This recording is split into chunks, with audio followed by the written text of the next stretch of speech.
Hello, everyone. Welcome to Small Talk. Well, with me again, actually, it was 2 years ago that you were first here. Last year. It said 2022 when I looked it up. Really?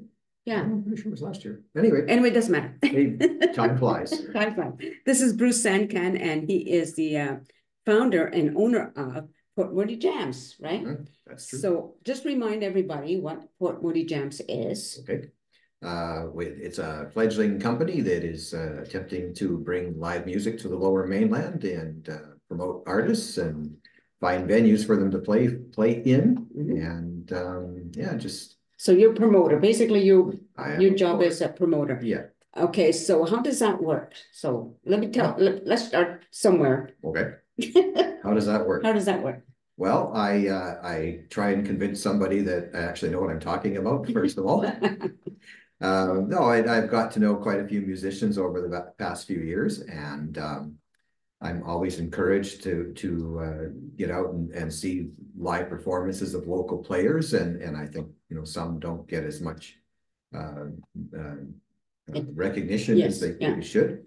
But I see opportunities, and there's where I live in Port Moody. There's a really great theater which I've been able to have a couple shows in, and there's lots of opportunities in the pubs and the bars and the clubs, and I've tried to find musicians that maybe would like to play more, and see if we can get them working. Right. And so that's kind of pretty much about it. So do you go to like musical venues where you were looking for somebody like new musicians, or do you basically do have a list that you? It's a bit of both, actually. Yeah. There's always new musicians out there, and so it's great to go out and see somebody that you've not met before, and realize that they're really tremendous players. Yeah, right. And then talk to them, find out where they're at, and more often than not, they say, "Yeah, I'm always going to use more gigs." And what I hear from people oftentimes is that there's too many musicians in the region, in that people have a tough time getting into play anywhere because there are so many people in line that are trying to get things going. Yeah. So that it's good for somebody like me because there's lots of opportunities to help people, but I also struggle with the same challenges of where you're going to play and all that sort of thing. But it sometimes it works out really well, and yeah. Are you performing yourself? No, if anything, my connection is other than being a real serious music lover and appreciator of the not just the music itself, but what it takes to be able to perform. Right. The years of dedication and study and practice and all of that is I admire that. I really admire that. I think it's underrated. I think I think sadly people complain about coming out and saying, "Oh, this is too expensive and this ticket's so high and it's this and it's that." No, there's a cover charge. Why is there a cover charge? Well, and commonly, and I'm sure you've seen on the internet, people get, "Well, I can't go on exposure. And exposure doesn't pay my bills." Absolutely, yeah. And so it's it's a little strange, that musicians are not maybe more highly regarded, and if people want top-notch entertainment, well, then they should think about the fact that $5 more for a ticket is, or even $10 just to get in for the evening, it's not a big deal, but it goes a long way. And when you're there seeing a live performance, it is so awesome, isn't it? It is. Yeah, it really is. It's like nothing else, when you're connecting, it's particularly if the players, somebody has a bit of charm and they connect with the audience and really get the audience involved. But also some guys are just they're just very serious players. They get on stage and they play their butts off and wow you, and then get off stage and they're happy with that. Right. Yeah, I'm just thinking about, as you're talking about, like for what people play, like there's people who will pay to see Taylor Swift, for instance, thousands of dollars that don't want to go and see some local, for 15 or 10. Yeah, exactly. Yeah. So they're not maybe dancing around in skimpy clothing, but they could be just as good a performer. Well, I think so. And yeah, I agree with you. Certainly showbiz is a big aspect, and I get that there are people who have followings and they create a lot of buzz around their persona and all of that. But there's tons of hardworking players that when you leave from an evening's experience of sitting in a 200 or 300 or whatever seat venue or a bar or whatever it might be, and you go, man, these people are really fantastic, and I feel fortunate that I've had the opportunity to be in their midst, and and as you know, with the live thing, things go weird, or there's yes, things come out, and everybody is connected. They have the commonness of the musician, but also the shared experience of enjoying being in each other's company and to appreciate these performers. Yeah, like I feel very fortunate, doing what I do, that I've met many performers, and some of them are now my friends, and I think it is wonderful, and I try very hard to support them when I can. If I see their post, I like to share it, so that people know that, hey, somebody's performing at Corky's or wherever, Yeah. And you do a very good job of that, actually. Thank you, appreciate that. I would like to interject that I really appreciate what you do. I know it takes a lot of your time. I know you're not getting paid for any of this, which is it's a labor of love for you. It is, yeah. But it gives voice to people who might not readily be able to spread the word, or it gives them another outlet. And I see your followers are expanding, and you're going at it pretty hard, and I think, and I'm sure there's artists out there, and there are people who are in activists that would like to express their concerns about whatever's happening that they're charged up about, and you allow for that, and I appreciate that, and thank you for that. You're welcome.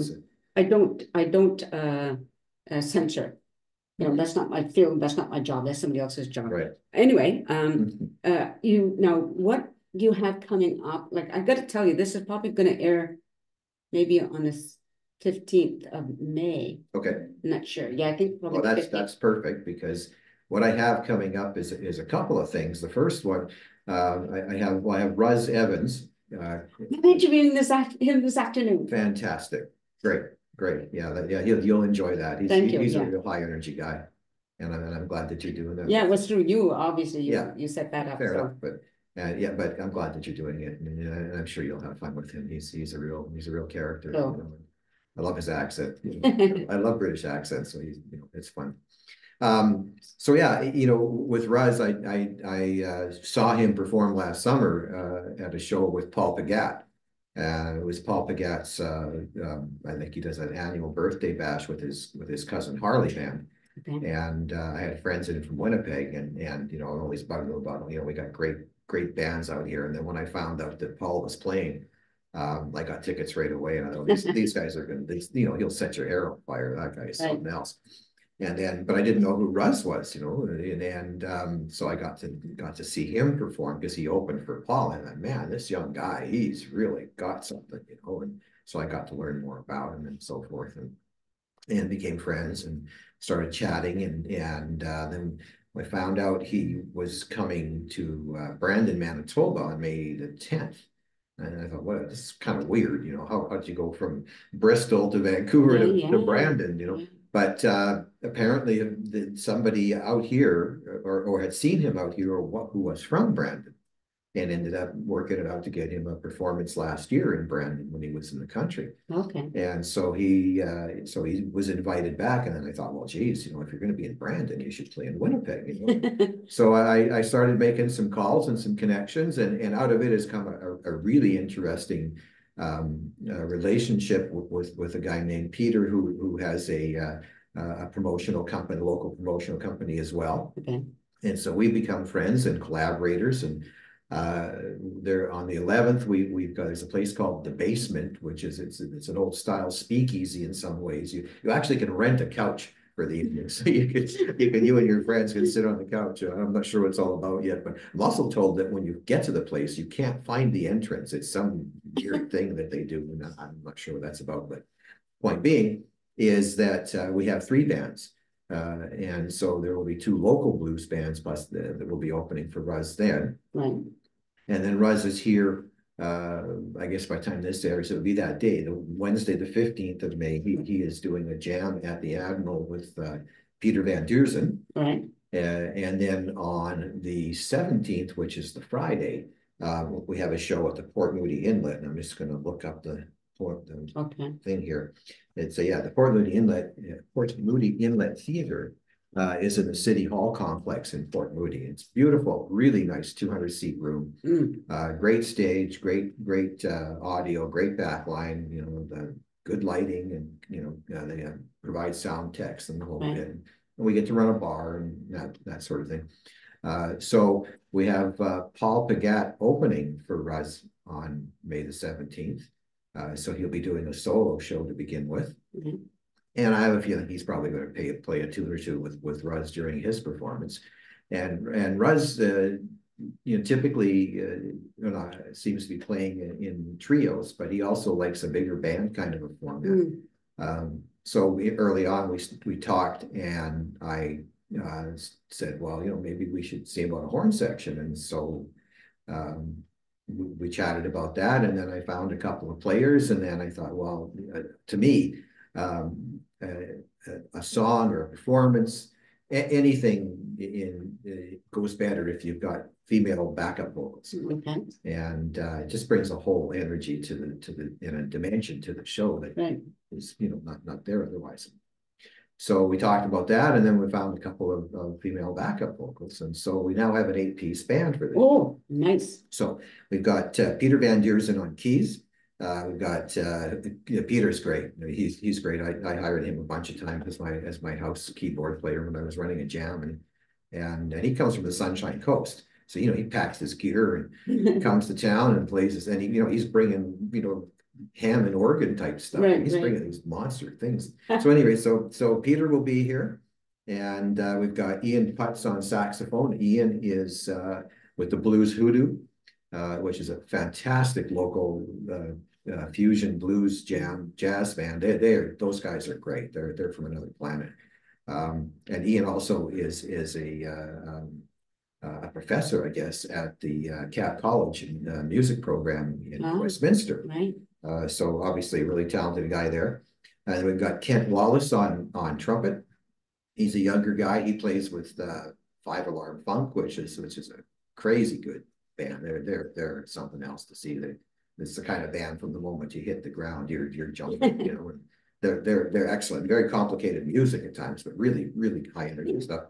So we got him. Then we've got Shannon Scott and Julie Conlin, who are our backup vocalists.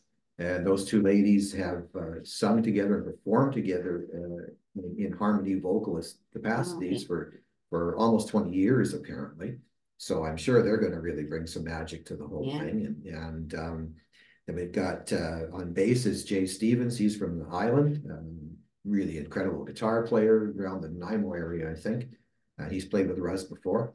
And then we've got Mark Anthony Ibira on drums, who is a bit of a local legend in the drum world and music scene. So this is a dream team for me. This is a really great bunch of players, and it was very exciting to contact them and say, hey, you don't know me and you maybe don't know Ruz, but here's what we got. And people were saying nice. They were saying I find out.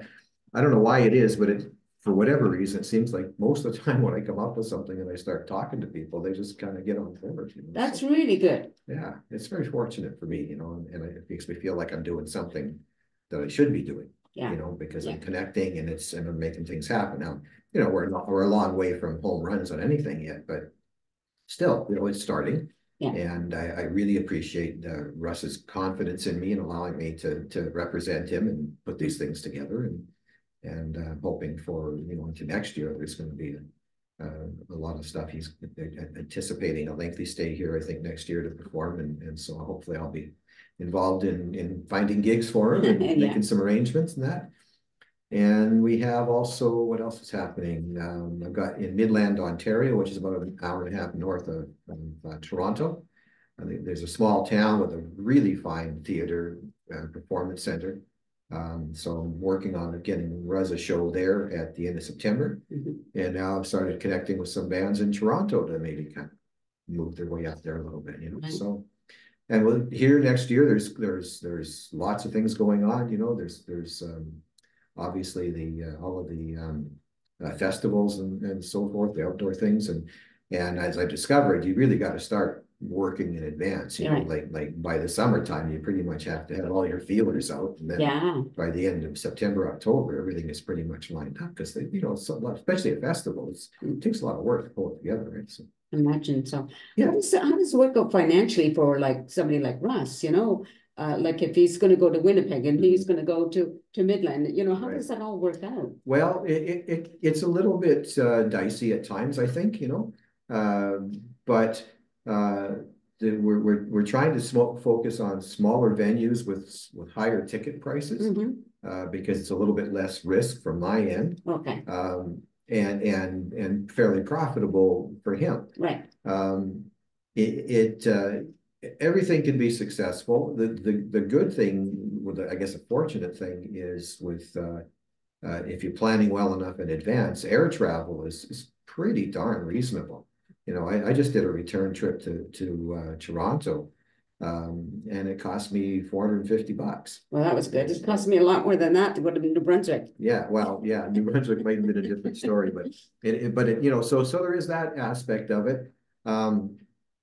You know, we have to be careful. Yeah, we have to be careful for sure. But you know, if we can manage to link a guy like Ruz up with several shows within an immediate area, so there's minimal traveling, then that takes some of the sting out of the cost.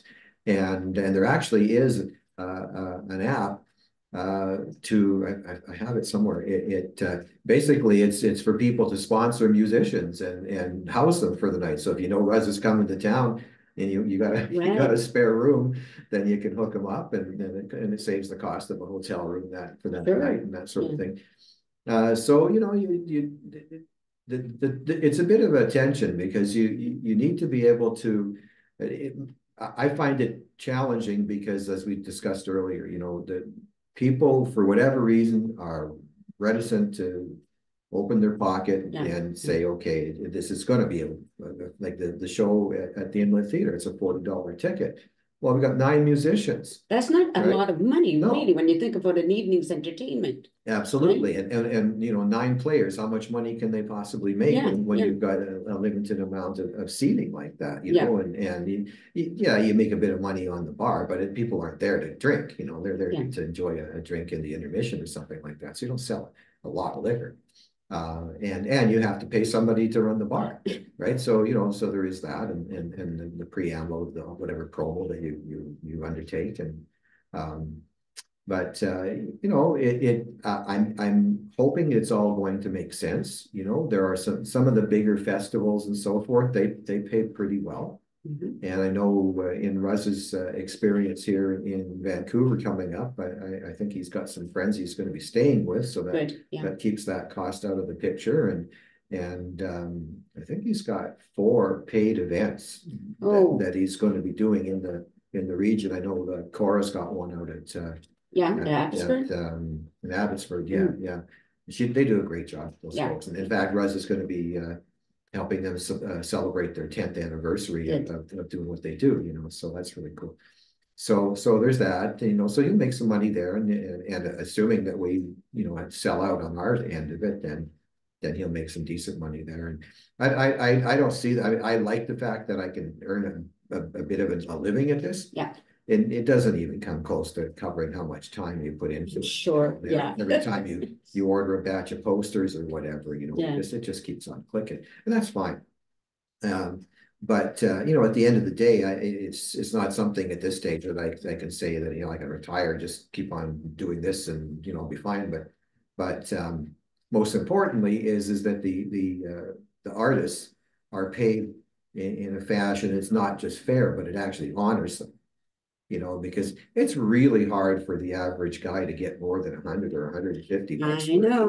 You know, and when you think of the fact that first of all, like, get a mechanic to come out to your house and fix your car. How many years in school did that guy have? How much experience has he got that's allowed him to be confident that he can go to your house and fix your car properly? You're not going to expect him to be getting $15 an hour. You know, and with musicians, they've got their gear, they've got their decades of practice and learning and experience that brings them to the point where they can entertain you and have you feel like you're getting your money's worth. And travel time. They got to bring their gear, they got to set up, they got to sound check, they got to play, they got to tear down, and then they got to move home again, you know? And so there's a 6-hour commitment just getting to the show, playing the show, and leaving the show for $150. That, it's almost like labor wages, right? So absolutely. Don't get me started on that. It actually irritates me because it's been, and you talk to any musician, historically, they've got so many stories of not getting paid, or geez, you guys didn't bring enough people in, so we can only pay you this much, or whatever it might be, or guys simply playing for free because they just want to perform, and people taking advantage of those opportunities, and so it's tough. It's tough. Yeah. But at any rate, hopefully people in time, we keep banging the drum and charge fairly so that it fiscally makes sense as a business, because it has to. Yeah. I can't go backwards every time I run a show. But more importantly is it comes off successfully and makes everybody feel like they've got their money's worth, and also makes me feel like, great, this is working and I can do it again. And for their performance, they feel like they've been taken care of because they're getting paid well. Absolutely. So, and if you think about, the audience, if you're going to see a play, or if you're going to the movies and you go to the movie, you're buying a snack, whatever like that, what is your cost? Maybe, sure, compare it to something else. Yeah. Like you'll see that it's well worth it. Well, yeah. Right. Yeah. I haven't been to a movie for a while, but movie tickets, typically $20 or $22 or something. Yeah. Yeah. And like you say, popcorn is 18. I don't understand that, but wow. Yeah. There's margin in that popcorn, that's for sure. I'm a senior, so I get to pay a little less, but fair enough. But yeah, so it's strange because why it is that people think that they can come into an establishment, and because let's say they're a bar restaurant, okay, yes, they're making money because you're there and you're buying their liquor and their food and all that, but they've got to have the space. That's floor space they have to dedicate. You want to have a place where people can dance as well. That's really important. So you can't put tables in that space. Right. So there's a sacrifice to your capacity of how many people you can get into your room, and then you've got to have a reasonable amount of gear to make it appealing for performers to play. Not even just appealing, but you want it to be as in my mind, you want it to be as plug and play as possible. You don't want performers having to drag truckloads of gear in and spend half a day setting it up. They're not getting enough money for that. So in my opinion, the onus is on the bar or whatever to make sure the venue to make sure that that's reasonably well established. Right. Well, that's a considerable cost going in, and there's maintenance and all the rest of it, right? And you got to have a sound guy. You have to have a sound guy, and who's paying for him? Yeah, exactly. So it goes on. Yeah. Anyways, I think we covered everything.